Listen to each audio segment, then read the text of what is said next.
इस वक्त की बड़ी खबर आपको बताएं। सीबीएसई तलबा को मिलेगी बड़ी छूट, बड़ी राहत। 30% कम होगा सिलेबस। एचआरडी मिनिस्ट्री की तरफ से ये बात साफ कर दी गई है। मौजूदा हालात में दानिशवरों से मशवरा मांगा गया था।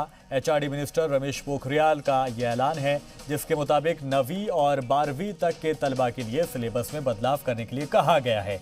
कोरोना की वजह से स्कूल शुरू होने में ताखिर हो रही है। ये तमाम पेरेंट्स भी जानते हैं, ये तलबा भी जानते हैं। उसके बाद रमेश पोखरियाल निशंक, जो कि एचआरडी मिनिस्टर हैं, उनकी तरफ से बात साफ कर दी गई है कि दरअसल सीबीएसई के तलबा को राहत दी जाएगी और तकरीबन 30% ये वो आंकड़ा है, ये वो आदत-ओ-शुमार है जिसके मुताबिक ये कहा गया है कि जो सिलेबस है उसमें कटौती की जाएगी। मौजूदा हालात में दानिशवरों से इस मामले को लेकर मशवरा मांगा गया था। उसके बाद लंबी चौड़ी बातचीत इसके बाद हुई, चर्चा इस पर की गई। उसके बाद ये फैसला लिया गया है एचआरडी मिनिस्ट्री की तरफ से। खुद रमेश पोखरियाल की तरफ से ऐलान किया गया है कि 9वीं और 12वीं तक के तलबा के लिए सिलेबस में बदलाव हुआ है और बदलाव कुछ यूँ हुआ है कि 30% तक सिलेबस में कटौती कर दी गई है।